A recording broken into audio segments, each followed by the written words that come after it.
382 में आपका 381 में आपका उद्यापन। तो ये दोनों चीजें आपकी क्या है, इसमें शामिल रहती है। और बिना कोई भी जो लूट होगी, स्टार्ट होगा। ठीक है, तो आज हम लोग देखते हैं भारतीय दंड संहिता के अंतर्गत अध्याय 17 का अध्ययन कर रहे थे, जिसमें हम लोग आज देखेंगे धारा 390 लूट के संबंध में। तो लूट के लिए आपको याद रखना है कि जब भी कोई लूट होगी तो उसमें आपकी दो बातें सम्मिलित होगी, एक तो आपका 378 के तहत चोरी और आपका 388 के तहत उद्यापन। ठीक है, यहाँ पे लिखा है सब प्रकार की लूट में या तो चोरी या तो उद्यापन होता है। तो आगे देखते हैं कि कब चोरी कब लूट है और लूट कब चोरी है। तो चोरी कब लूट है? चोरी लूट है यदि उस चोरी को करने के लिए या उस चोरी को करने में उस चोरी द्वारा अभिप्राप्त संपत्ति को ले जाने या ले जाने का प्रयत्न करने में अपराधी उस उद्देश्य से स्वेच्छा किसी व्यक्ति की मृत्यु या उपहति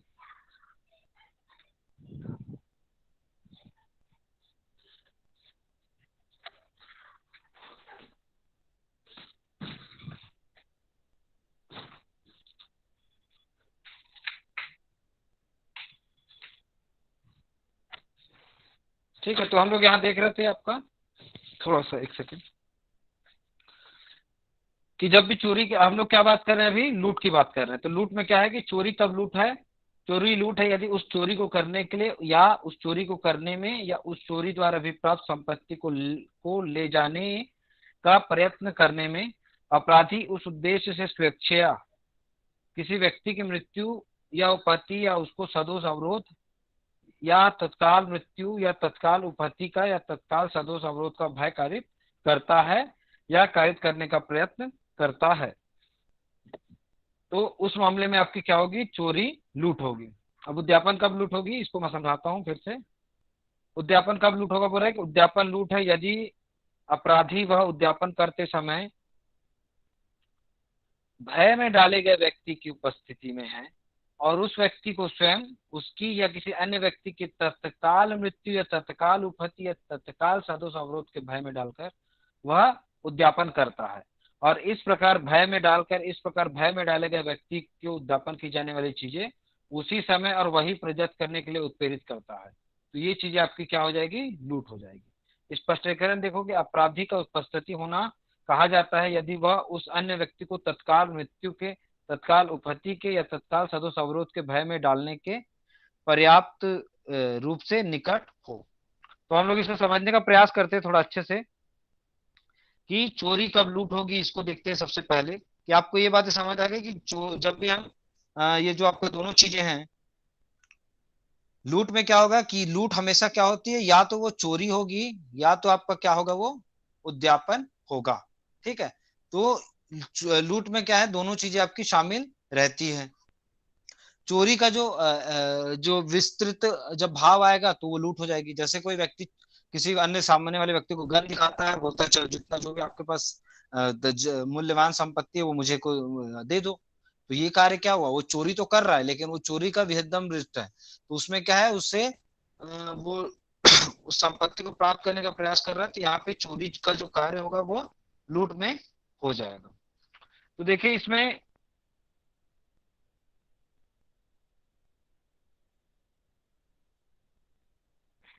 कि देखिए जब चोरी के लिए क्या बोला है कि यदि उस चोरी को करने या उस चोरी को करने में या उस चोरी द्वारा अभिप्राप्त संपत्ति को ले जाने या ले जाने का प्रयत्न करने में अपराधी उस उद्देश्य से स्वेच्छा किसी व्यक्ति की मृत्यु या उपहति या उसको सदोष अवरोध या तत्काल मृत्यु का या तत्काल उपहति का या तत्काल सदोष अवरोध का भय कारित करता है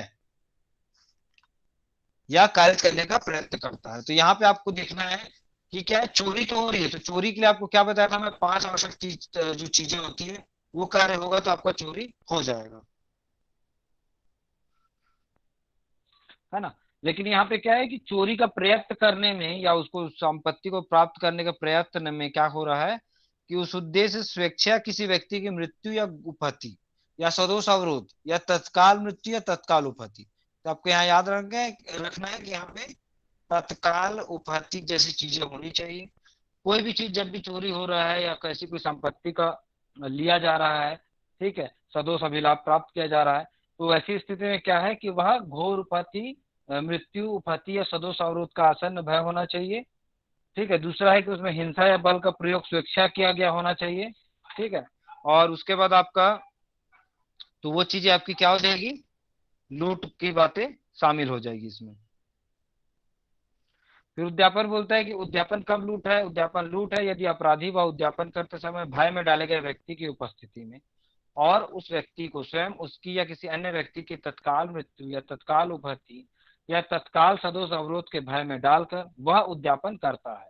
तो यहाँ पे भी क्या है कि आपका तत्काल होनी चाहिए, क्या चीजें आपकी, मृत्यु, उपहति और सदोष अवरोध। ठीक है, तो तत्काल क्या आपका सदोष अवरोध जैसी चीजें भी होनी चाहिए। तो ये सब बातें आपकी आएगी। तो वो जो उद्यापन आपका बताया गया था 383 में हमने पढ़ा था, तो वो उद्यापन क्या हो जाएगा, लूट में परिवर्तित हो जाएगा। तो यहाँ पे बस ये है कि जो भी चीजें हो रही है वो तत्काल भय में होना चाहिए, तत्काल कुफति होनी चाहिए, तत्काल सदोष अवरोध होना चाहिए। और इस प्रकार भय में डालकर, इस प्रकार भय में डाले गए व्यक्ति को उद्यापन की जाने वाली चीजें उसी समय और वहीं परिणत करने के लिए उत्प्रेरित करता है। तो ये आपको दो चीजें इसमें याद रखनी है कि लूट जब भी होगा वो आपका क्या होगा, तत्काल होगा और उसी वक्त होगा, जो भी कार्य होगा वो उसी वक्त हो जाएगा। ठीक है, उद्यापन के लिए ऐसा है कि आपको भय में रखकर कोई व्यक्ति आपको फोन करके बोलता है कि आपको ऐसी चीजें, लेकिन वो चीजें आपको तुरंत ही करनी है सामने ही, तो आपकी वो उद्यापन की चीजें क्या हो जाएगी, लूट में परिवर्तित हो जाएगी। जब आप स्पष्टीकरण देखेंगे तो उसमें स्पष्ट लिखा हुआ है कि अपराधी का उपस्थित होना कहा जाता है यदि वह उस अन्य व्यक्ति को तत्काल मृत्यु के, तत्काल उपहति के या तत्काल सदोष अवरोध के भय में डालने के लिए पर्याप्त रूप से निकट हो। तो इसमें क्या है, जितना वो निकट होगा कि जितना जल्दी उसकी मृत्यु हो सकती है, अर्थात जो भी कार्य हो रहा है उससे, तो वहां पे क्या होगा, लूट का कार्य हो जाएगा। अब दृष्टांत देखते हैं। क यह को दबोच लेता है और यह के कपड़े में से यह का धन और आभूषण यह की सम्मति के बिना कपट पूर्वक निकाल देता है। यहाँ क ने चोरी की है, वह चोरी करने के लिए स्वेच्छा यह का सदोष अवरोध कारित करता है, इसलिए क ने लूट की है। तो यहाँ पे आपको ये समझ आ गया कि एक व्यक्ति को दबोच ले रहा है, वो उसके कपड़े, उससे क्या है, धन और आभूषण की या की सम्मति के बिना कपट पूर्वक निकाल लेता है। पहले की बात तो उसको बल पूर्वक, बल और हिंसा का प्रयोग यहाँ पे हो गया है उसका। ठीक है, यहाँ पे बल और हिंसा का प्रयोग हो गया, दबोचा है अर्थात।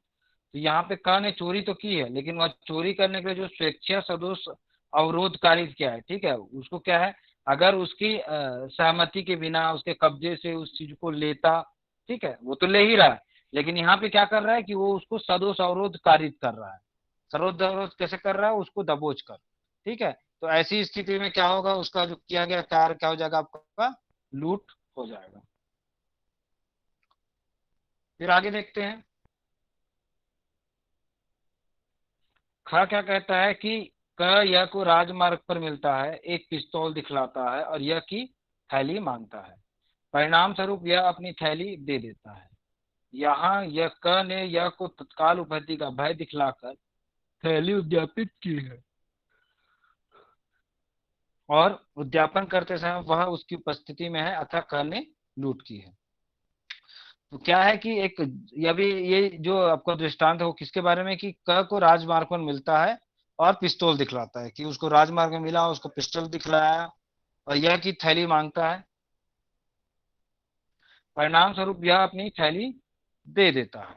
ठीक है, ये भाई किसी को भी जो भय होता है या हिंसा होती है उसके ऊपर, या उसको डर रहता है, तो उस आधार पे क्या क्या है, वो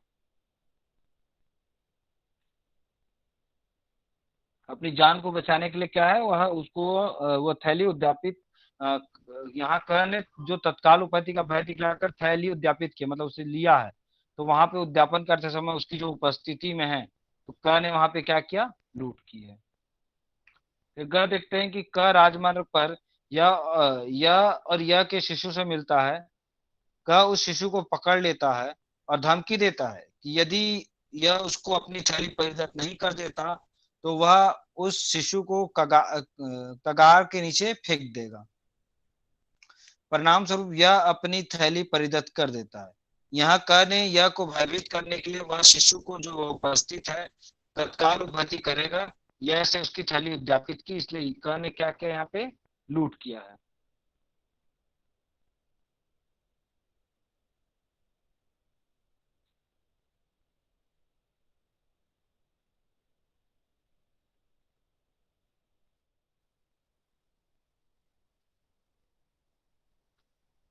फिर यहाँ देखते हैं कि क यह से यह कहकर संपत्ति अभी प्राप्त करता है कि तुम्हारा शिशु मेरी टोली के हाथों में है।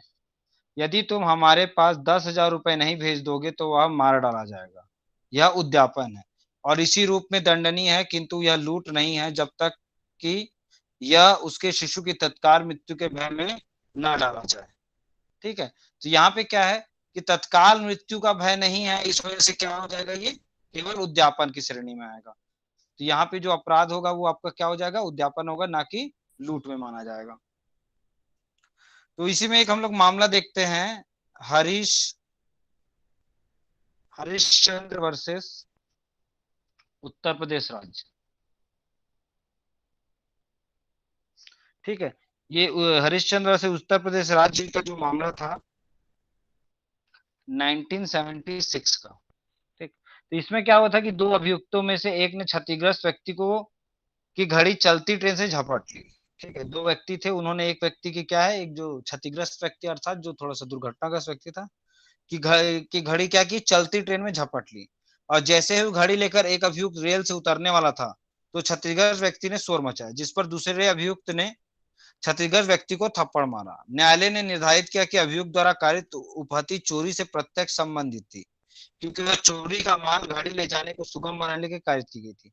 अतः अभियुक्तों को धारा 392 के अंतर्गत लूट के अपराध के लिए दंडित किया जाना न्यायोचित था। ठीक है, तो उन लोग क्या है, उसे सामान छीन लेते हैं, तो और दूसरा व्यक्ति क्या है, उसको अवरोध कारित करता है ताकि वो उसको रोक ना सके या बचा ना सके। तो यहाँ पे जो इन दोनों का कार्य है वो क्या हुआ, लूट होगा। फिर उसी तरह आपका एक और मामला था बल्ला बनाम राज्य का। ये आपका 1958 का मामला है, बल्ला बनाम राज्य का। इसमें बोला गया कि मध्य प्रदेश उच्च न्यायालय ने निर्धारित किया कि चोरी के लिए यह आवश्यक है कि चल संपत्ति व्यक्ति के कब्जे से उसकी सम्मति के बिना ली गई हो। चूंकि मृत शरीर व्यक्ति नहीं होता, इसलिए मृत व्यक्ति की देह से आभूषण ले जाना व्यक्ति के कब्जे से संपत्ति ले जाना नहीं माना जाना चाहिए। फिर इसी में एक मामला था कि जमुना दास बनाम मध्य प्रदेश के मामले में उसी उच्च न्यायालय ने व्यक्ति को इसकी संकुचित व्याख्या परिदाग कर निश्चित किया कि व्यक्ति शब्द के अंतर्गत मृत देह का भी समावेश है। ठीक है, तो ये चीज समझ आई। और एक केस देखते हैं हम लोग,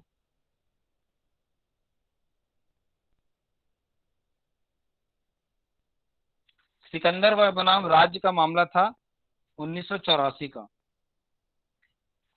इसमें क्या हुआ कि अभियुक्त ने क्षतिग्रस्त महिला पर चाकू से अनेक वार करके उसे उसे सलवार के नाड़े से बांधकर चाबी की गुच्छी तथा इयररिंग देने के लिए विवश किया। अभियुक्तों के द्वारा जो कार्य किया गया वो क्या था, 390 और 34 के तहत दंडनीय था, और उनका जो कार्य था वो क्या हुआ आपका, लूट। ठीक, समझ आ रहा है चीजें। फिर हम लोग देखते हैं कि लूट कब डकैती होगी।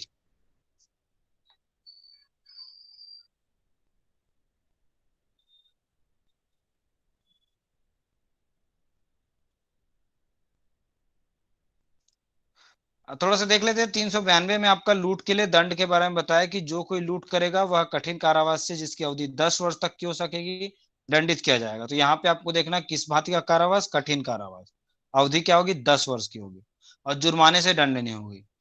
ठीक है, और लेकिन अगर इसी में आगे की क्लॉज दिए हैं कि यदि लूट राजमार्ग पर सूर्यास्त और सूर्योदय के बीच हो जाए, अर्थात सूर्यास्त मतलब शाम से लेकर सुबह के बीच हो, अर्थात वो रात के समय हो, की जाए तो कारावास की अवधि क्या होगी, 14 वर्ष तक की हो सकेगी।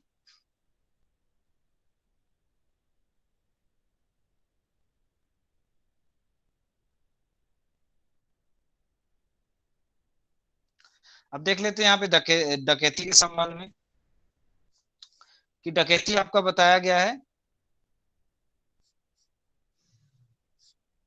391 में, जब पांच या अधिक व्यक्ति, ठीक है, तो यहाँ पे हो गया 5+, अधिक व्यक्ति संयुक्त होकर लूट करते हैं या करने का प्रयत्न करते हैं। यहाँ जहां की वे लूट जो संयुक्त होकर लूट करते हैं या करने का प्रयत्न करते हैं, और वे व्यक्ति जो उपस्थित हैं और ऐसे लूट को करने किए जाने जैसे प्रयत्न में मदद करते हैं, कुल मिलाकर 5 या अधिक है। तब हर व्यक्ति उस प्रकार लूट करता है तो उसका प्रयत्न करता है तो मदद करता है तो कहा जाएगा वह डकैती करता है। तो आपको केवल ये याद रखना है कि जो भी लूट का कार्य कर रहा है, जो 390 के तहत है, ठीक है, उसमें केवल ये है कि उस लूट में जो व्यक्तियों की संख्या है वो 5 होनी चाहिए। अगर वो 5 या 5 से अधिक होगी, 5 या 5 से अधिक, ठीक, 5 या 5 से अधिक व्यक्तियों की संख्या होगी तो वो जो कार्य होगा वो लूट होते हुए, वो लूट तो होगा ही लेकिन वो जो कार्य होगा वो क्या कहलाएगा आपका, डकैती कहलाएगा। यहाँ पे और कुछ बताने लायक नहीं है इसमें। ठीक है, तो केवल आपको देखिए लूट और डकैती में आपका डकैती में आपका क्या अंतर है कि लूट में जो व्यक्तियों की संख्या वो निर्धारित नहीं है, लेकिन डकैती में क्या है, वो 5 या 5 से अधिक होगी। अगर यहाँ पे 5 या 5 से अधिक व्यक्तियों की संख्या हुई तो वो क्या होगी, आपकी डकैती हो जाएगी।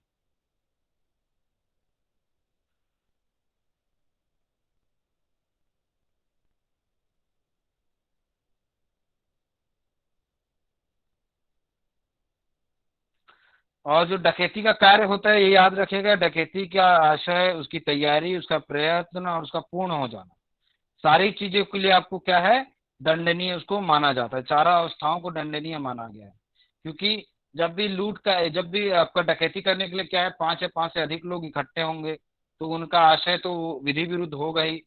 ठीक है, तो वो आपका किसमें हो जाएगा, विधि विरुद्ध जमाओं में शामिल होने का अपराध 402 के अधीन दंडनीय माना जाता है। फिर दूसरी अवस्था डकैती की तैयारी है, तो प्रत्येक व्यक्ति जो उसमें शामिल होगा उसको 399 के तहत दंडनीय मान जाएगा। और डकैती का प्रयत्न करेगा तो 391 के तहत होगा। अगर उसने डकैती कंप्लीट कर लेगा तो उसके लिए जो दंड की बात है वो आपका 395 में दिया है कि डकैती के लिए दंड के विषय में। तो डकैती के लिए जब भी कोई डकैती करेगा तो उसके लिए क्या आजीवन कारावास की सजा होगी, जो क्या, या आजीवन कारावास या कठिन कारावास की जिसकी अवधि 10 वर्ष तक की हो सकेगी, या जुर्माने से भी दंडनीय किया जाएगा।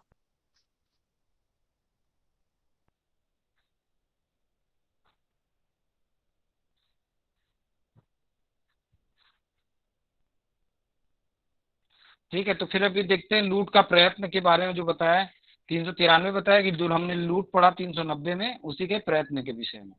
तो जो लूट करने का प्रयत्न करेगा वह कठिन कारावास है जिसकी अवधि 7 वर्ष तक की हो सकेगी और दंडनीय होगा, और जुर्माने से दंडनीय होगा।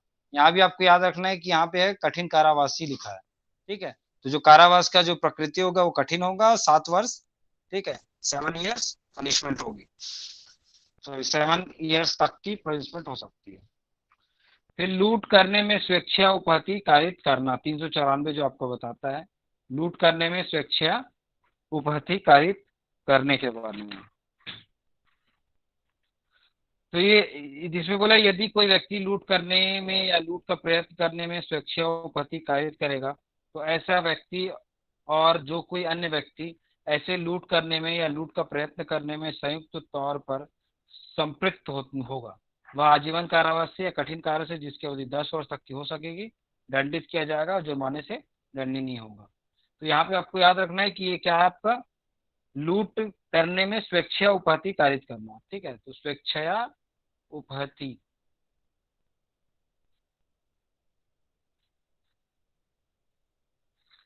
स्वेच्छा उपहति कारित करना। तो यदि क्या बोला है कि यदि कोई व्यक्ति लूट करने में, ठीक है, या लूट का प्रयत्न करने में स्वेच्छा उपहति कारित करेगा, मतलब स्वेच्छा उपहति मतलब स्वयं के द्वारा जानबूझकर वो क्या है, अन्य को उपहति कारित करेगा, तो ऐसे व्यक्ति को अन्य व्यक्ति तो ऐसा व्यक्ति और जो अन्य व्यक्ति ऐसी लूट करने में या लूट का प्रयत्न करने में संयुक्त रूप पर संपृक्त हुए हैं या मिले हैं, वह आजीवन कारावास से उनके या कठिन कारावास से जिसकी अवधि 10 वर्ष तक की हो सकेगी दंडनीय किया जाएगा।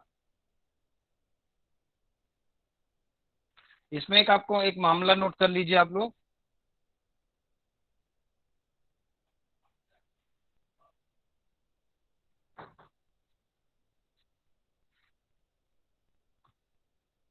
गफूर शेख बनाम अन्य का ये मामला था 1984 का। गफूर शेख तो इस मामले में क्या हो गया, डकैतों ने डकैती करते समय खतरनाक हथियारों का प्रयोग किया और इस अपराध के दौरान बम भी फेंके, जिसके कारण उस मकान का एक सदस्य गंभीर रूप से आहत हुआ और वह 10 दिनों तक अस्पताल में इलाज हेतु भर्ती रहा। न्यायालय ने इस प्रकार के संगीन मामलों में अभियुक्त को आजीवन कारावास के दंड से दंडित किया जाना उचित समझा। तो यहाँ पे आपको ये चीजें समझ आएगी, लूट का प्रयत्न करने में अगर आपको लगता है कि लूट की करते करते क्या है लोग अन्य व्यक्ति को कोई उपहति कार्य करे, तो उनको क्या है कि आजीवन कारावास, ठीक है, या फिर आपका कठिन कारावास ये देना आवश्यक होता है। तो जो स्थिति होगी उसके आधार पे होगा कि उसको आजीवन कारावास दिया जाए या आपका क्या दिया जाए, कठिन कारावास दिया जाए। तो कार्य की प्रकृति के आधार पर ऐसी चीजों को निर्धारित किया जाता है। फिर हमने ये देख ही लिया कि डकैती के लिए दंड की अवधि क्या है, कि जो कोई डकैती करेगा वो भी आजीवन कारावास से, और कठिन कारावास से जिसकी अवधि क्या होगी 10 वर्ष तक की हो सकेगी। ठीक है, और उसको क्या जुर्माने से भी दंडनीय होगा। तब इसमें एक मामला आप नोट कर लीजिएगा, राजस्थान राज्य का, राजस्थान राज्य बनाम सुखपाल का।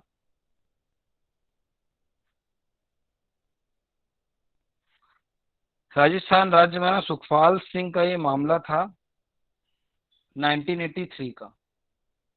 ठीक, तो इसमें क्या हुआ था कि सुनते जाइएगा, अभियुक्तों ने 6 अन्य व्यक्तियों के साथ मिलकर state bank of Bikaner and Jaipur की एक शाखा लूट ली। लूट के बाद वे अन्य नीली एब्जेंडर कार से भाग गए, जो कुछ दूर जाकर दुर्घटनाग्रस्त हो गया। यहाँ उनकी पुलिस से मुठभेड़ हुई और कुछ देर छिपने के बाद वे अंतर्गोतवा पुलिस द्वारा पकड़े गए। विचारण न्यायालय ने अभियुक्तों को सिद्ध दोष करके दंड संहिता की धारा 355 के अंतर्गत दंडित किया, परंतु उच्च न्यायालय ने इस निर्णय को पलट दिया। राज्य द्वारा उच्च न्यायालय के निर्णय के विरुद्ध अपील की जाने पर उच्चतम न्यायालय ने अभियुक्तों को डकैती के अपराध को दोषी पाया, परंतु उसे धारा 395 के अंतर्गत निर्धारित कठोर दंड देने के बजाय उन्हें सामाजिक स्तर एवं भावी जीवन को ध्यान में रखते हुए उनमें से प्रत्येक को केवल 3,000 रुपए जुर्माने से दंडित किया। निवेदित है कि इस मामले में उच्चतम न्यायालय ने डकैती के अपराधियों के प्रति जो उदारता बरती वह इस प्रकार गंभीर अपराध के न्यायोचित प्रतीत नहीं होती है। तो ये जो आपका था कि डकैती के लिए जो दंड का प्रावधान रखा गया है क्या है, वो आजीवन कारावास था। तो यहाँ पे उसको क्या है, उच्चतम न्यायालय ने उच्च न्यायालय ने उसको कम किया, खत्म जो सजा थी, और उच्चतम न्यायालय ने भी उसको बरकरार रखा। तो ये जो उनका कार्य था वो उसको क्या माना जाता है, उचित नहीं प्रतीत होती है।